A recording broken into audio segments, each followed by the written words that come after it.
For today's video guys, samahan nyo ako at tayo po ay magluluto nitong kadyos at saka nilagyan ko lang ng isda. Kaway-kaway sa mga nakakaalam kung anong luto ang meron ako ngayon. May dumaan dito na bangus kaya bumili na lang ako nitong isang piraso kasi wala na rin pala akong bangus dito sa ref namin. Ganyan ako kabilis makuha ng kaliskis ng isda kasi nga sabi ko gutom ng aking pamilya tapos tanghali na hindi pa ako nakapagluto. Char lang. Actually dito namin lulutuin sa bahay kubo namin yung ulam namin pero uuwi kami dun sa bahay namin sa bayan para doon na kami muna mag-aayos and then doon kami magkakain. Wala kasing tubig doon kaya mahirap talaga pag doon pa kami magluluto ng ulam. Okay lang yung sinaing, doon kami magsasaing mamaya para ready na rin yung aming ulam. So sa pagluluto ng kadyos at saka bangus, ayan po at pinirito ko muna yung aking bangus dito. Yung iba naman hindi naman nila pinipireto, dinidiretso lang nila doon sa pinakuluan nila na kadyos. Kaso ako gusto ko talaga nakaprito siya kasi mas gusto ko sa isda is nakaprito tapos sabawan. Doon ako sa loob ng bahay nagluto kasi mabilis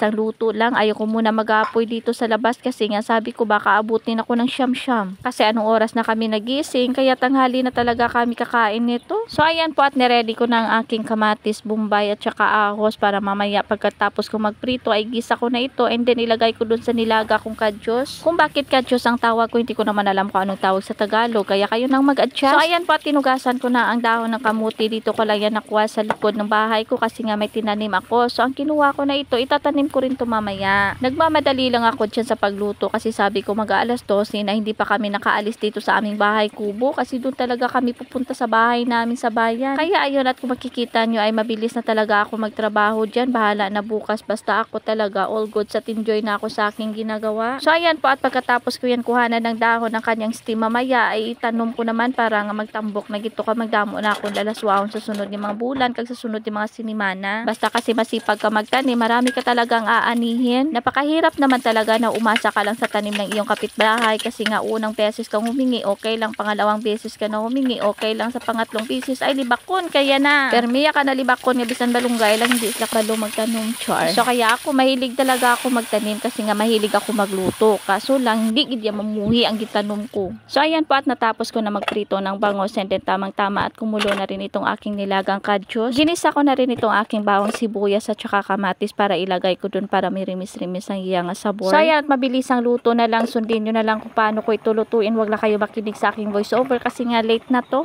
So ayan po at ready na ang aking gulay at himusin ko na yan para dalhin namin sa bahay namin dun sa bayan. Kumuha lang ako dyan ng mga ilang pirasong isda and then sabaw para idalhin namin dun sa bayan. Ayan at pagdating namin dito sa bahay at nagsaing na rin ako. Dito din ako sa apoy nagsasaing kasi nga mas maganda dito. Maraming kahoy dito sa bahay namin. At lalong-lalo na masarap ang luto na sinaing pag sa kahoy mo talaga niluto. So ayan po at parang bang wala na lang siyang problema, diba? So ayan at kung makikita nyo may skirting pa yung table ko dyan. Yung aking sugar papa ay naglilinis naman. Kaya sabi ko kukunin ko na muna itong aking mga tela at ito'y malabahan ko na. Medyo malaki-laki yung bahay namin dito. 2 room yan. Then may dining, may area, and then may kitchen. Pero walang nakatira dito kasi ako mas gustuhin ko doon ako matira or matulog sa bahay kubo namin kasi kahit papano hindi kami magkaintindihan ng aking mga kapatid pero malapit ako sa kanila. Dito okay naman sana kasi nga yung mga kapitbahay namin dyan sa taas is mababait naman sila, matulungin sila yung palaging pumupunta sa akin at tumutulong kung ano yung mga gawain ko. Pero syempre boring naman kasi yung life na mag-isa lang ako dito sa bahay tapos kahit nalalabas na lang ako dyan sa bakuran namin wala akong makita na tao. Hindi kagaya dito sa bahay kubo namin na paglabas ko ng bahay ay marami na ako makikita. Kumuha lang ako ng isang pirasong kutsara kasi nga yung mga gamit namin dito ay naglalagay o naglalabas lang ako ng ilang piraso kaso lang kulang ng isa yung gagamitin namin for today's video. So ayan po at kakain na po kami. So samahan nyo kami for today's video at tayo po ay kakain dito sa aming bahay. So ayan po at ang lilaswa lang gid nga kadyos ang amon nga ulam dire kay nga wala na gid kami iban pilian kag isa pa para makaminos gastos na rin. Lalong-lalo na nga sobrang mahal na ngayon ng mga bilihin kaya kailangan marunong ka rin dumiskarte at magtipid para sa pamilya mo. Tipirin mo yung lahat pero wag lang sa pagkain, di ba? Kailangan palaging busog ang iyong pamilya at lalong-lalo na ikaw para naman ganahan ka sa pagtrabaho at paghanap buhay. O di ba napakatahimik, dalawa lang kami tapos wala kami mga neighbors o di ba do nagatabong